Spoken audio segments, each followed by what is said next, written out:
गांव का नाम था भैरवपुर। वहां एक बूढ़ा आदमी रहता था। नाम था रघुनाथ काका। सफेद बाल, झुकी कमर और आंखों में अजीब सी थकान। गांव वाले कहते थे कि काका अकेले नहीं रहते, उनके साथ कुछ और भी रहता है। रघुनाथ काका का घर गांव के किनारे था, जहां से थोड़ी दूर पर एक पुरानी टूटी फूटी हवेली थी। लोग उस हवेली के पास भी नहीं जाते थे। क्यों? क्योंकि कहते थे वहां एक बुरी आत्मा रहती है और जो भी वहां गया वो कभी वापस नहीं आया। लेकिन सबसे अजीब बात ये थी कि रघुनाथ काका रोज रात को उसी हवेली की तरफ जाते थे। एक दिन गांव का एक लड़का मोहन हिम्मत करके काका से पूछ बैठा, काका, आप रोज उस हवेली में क्यों जाते हो? आपको डर नहीं लगता? काका मुस्कुराए, लेकिन उनकी मुस्कान में अजीब दर्द था। डर? बेटा, डर तो तब लगता है जब इंसान अकेला हो। मैं अकेला नहीं हूं। ये सुनकर मोहन की रीढ़ में ठंडक दौड़ गई। उस रात मोहन ने तय किया कि वो काका का पीछा करेगा। आधी रात, चारों तरफ सन्नाटा, बस कुत्तों के भौंकने की आवाज। काका धीरे धीरे हवेली की ओर बढ़ रहे थे। मोहन दूर से उनका पीछा कर रहा था। जैसे ही काका हवेली के अंदर गए, दरवाजा अपने आप चुर्र की आवाज के साथ बंद हो गया। मोहन डर गया, लेकिन उसने हिम्मत नहीं छोड़ी। मोहन धीरे धीरे अंदर घुसा। अंदर सब कुछ टूटा हुआ था।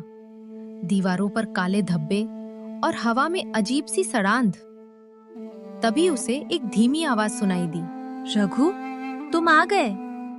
मोहन का दिल जोर जोर से धड़कने लगा। वो छुपकर देखने लगा। काका एक कमरे में खड़े थे और उनके सामने एक औरत का साया खड़ा था। उसका चेहरा दिखाई नहीं दे रहा था, बाल जमीन तक लटक रहे थे। फिर वो चुड़ैल बोली, तुमने वादा किया था, तुम मुझे छोड़कर नहीं जाओगे। काका की आंखों में आंसू आ गए और फिर काका बोले, मैं आज भी यही हूं। मैंने तुम्हें कभी नहीं छोड़ा। और आवाज जैसे किसी कुएं से आ रही हो। मोहन को समझ नहीं आ रहा था कि ये क्या हो रहा है। तभी अचानक वो औरत धीरे धीरे मोहन की तरफ मुड़ी। उसकी आंखें पूरी काली, चेहरा जला हुआ, और उसने सीधा मोहन को देख लिया।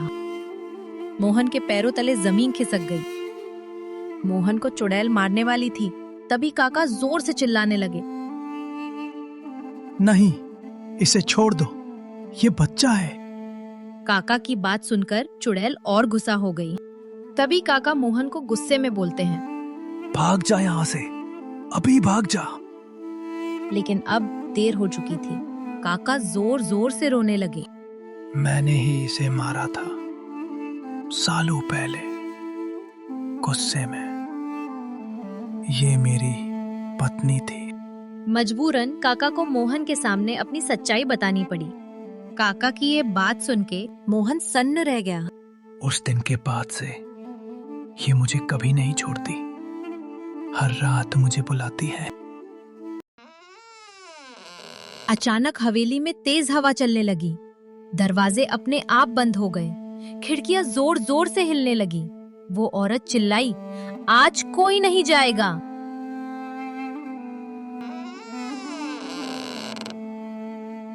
मोहन भागने लगा, लेकिन जैसे ही वो दरवाजे तक पहुंचा, दरवाजा अपने आप बंद हो गया।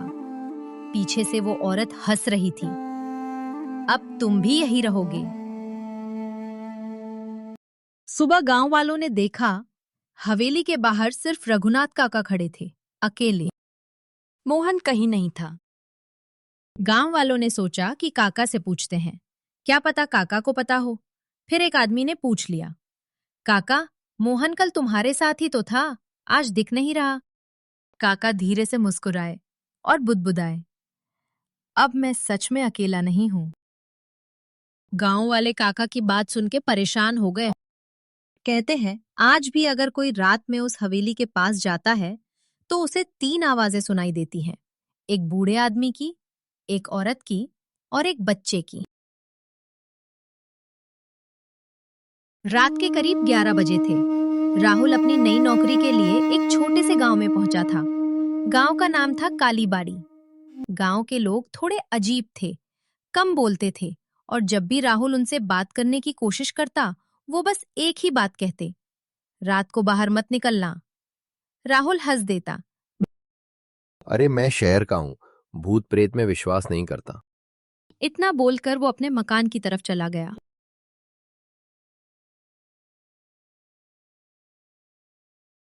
उसे रहने के लिए एक पुराना मकान दिया गया। घर थोड़ा टूटा फूटा था, लेकिन सस्ता था, इसलिए उसने ले लिया। पहली रात, रात के 12 बजे अचानक ठक ठक ठक की आवाज आई। राहुल की नींद खुल गई। उसने सोचा शायद हवा होगी, लेकिन फिर आवाज आई, इस बार और साफ, जैसे कोई दरवाजे पर खड़ा हो। राहुल धीरे धीरे दरवाजे के पास गया और पूछा। कौन है? बाहर से एक धीमी औरत की आवाज आई, दरवाजा खोलो, मुझे ठंड लग रही है। राहुल थोड़ा डर गया, लेकिन उसने दरवाजा खोल दिया।